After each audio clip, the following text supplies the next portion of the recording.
Fantasy football is a virtual competition in which players take the role of general sports managers and create pseudo-football teams to compete in fantasy leagues for competition and occasionally money prizes.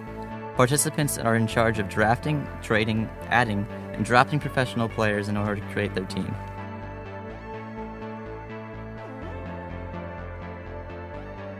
Due to the competitive nature of fantasy, emotions often run high. Players not only experience inner turmoil due to the trash talk button which fantasy provides, but also the performance of real NFL players who are drafted onto each team, as the statistics of their play each week determines the winner of each fantasy game. The trending sports game fantasy football has attracted a wide variety of players, who play for different reasons.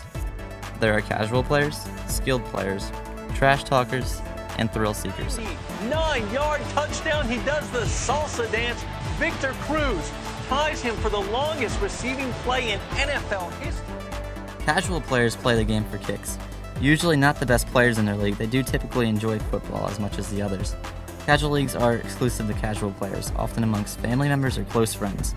These leagues rarely feature gambling or any monetary risk and are often home to players of all ages.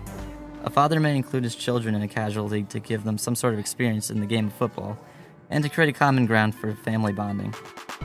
This senior at Communications High School, Evan Baroni, fits perfectly into the casual player type. I average about 5 minutes on my fantasy football team a week.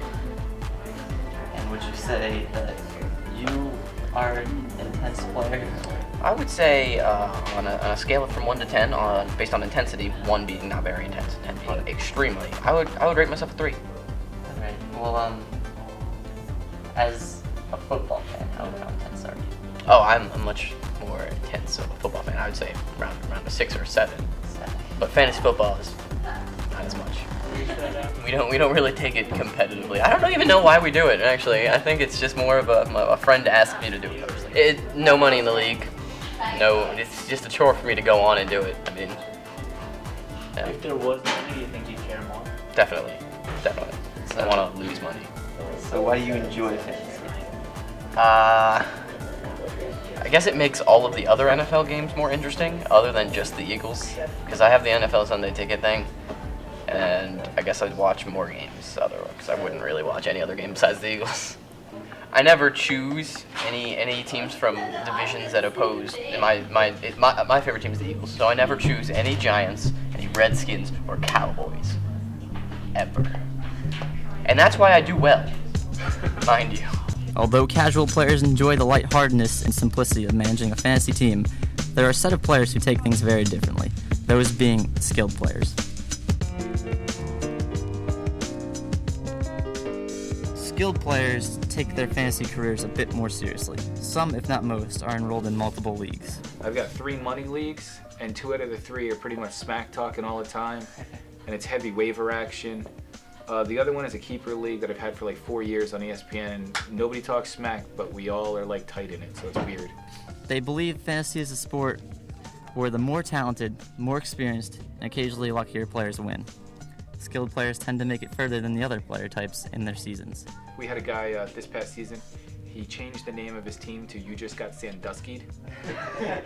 And as inappropriate as that sounds and horrific, yeah, I got Sandusky'd. I've got everything from $10 to I think I got a $100 league this year. That's 100 a person to enter, not just 100 prize. Wow. So it's good cash. When it comes to money, it's skill. I'll watch the numbers and I'll watch the waiver wire. This guy's going down for the next 3 weeks. I'll be damned if I'm going to keep him. I'm dropping him, picking somebody else up. It's money. So I spend a good amount of time playing fantasy sports overall. All right, my name is Brian Principe. I'm from Hazlitt, and like I said earlier, I won my fantasy league this year. We all just pull money together, and at the end, whoever wins gets the money. Second place gets their money back. So it's more fun.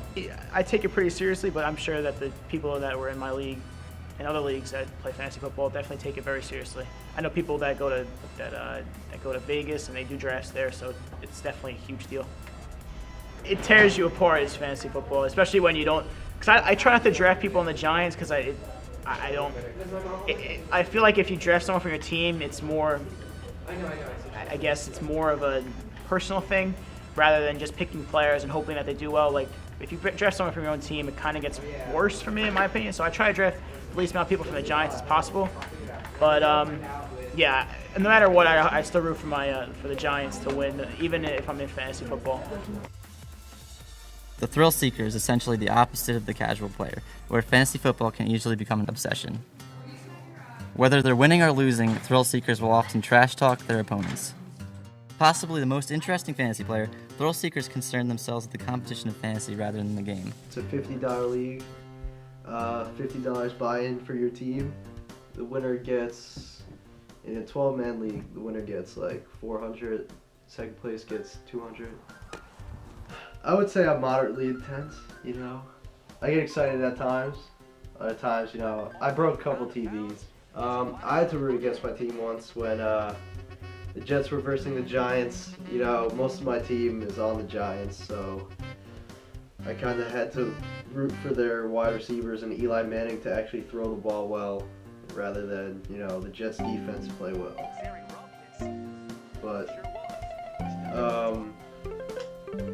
they could still win. I mean, both teams could still do well, and one team could still come out on top. So that's what I was hoping for. Unlike every other player type we discussed, the next group can be divided amongst the previous. Is there a lot of trash talking in your league?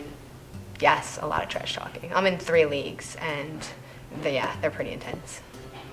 Would you say that's a core part of the fantasy experience? Absolutely, and if it's not, I make sure it is. A trash talker's drive is directed mainly towards other players. But I offered up like a trade to someone as a joke. Like it was totally an uneven trade. Like my best quarterback for his like shitbag. Sorry, I cursed. So as a joke, and he thought I was serious. And then when I told him I was joking about the trade, when he accepted the trade, he quit the league. A trash talker seeks the glory of winning specifically for bragging and social purposes. It works. This type of player likes to make the game more of a social experience by bringing bad manners and name-calling to its league. I was intense at smack talking, but as far as, you know, doing research and trying to find the perfect players, no, because I think it's all luck, so. Fantasy football brings people together in some cases. No, and I think it's made me closer with some people. In other cases, it does not. Oh, hey, I know you. You're in my fantasy league. Yeah. Destroy your team. 40% of fantasy sports players say participation in fantasy sports increases camaraderie at their workplace. Although the players have a very different outlook on the game of fantasy, they can all agree that they enjoy the game itself.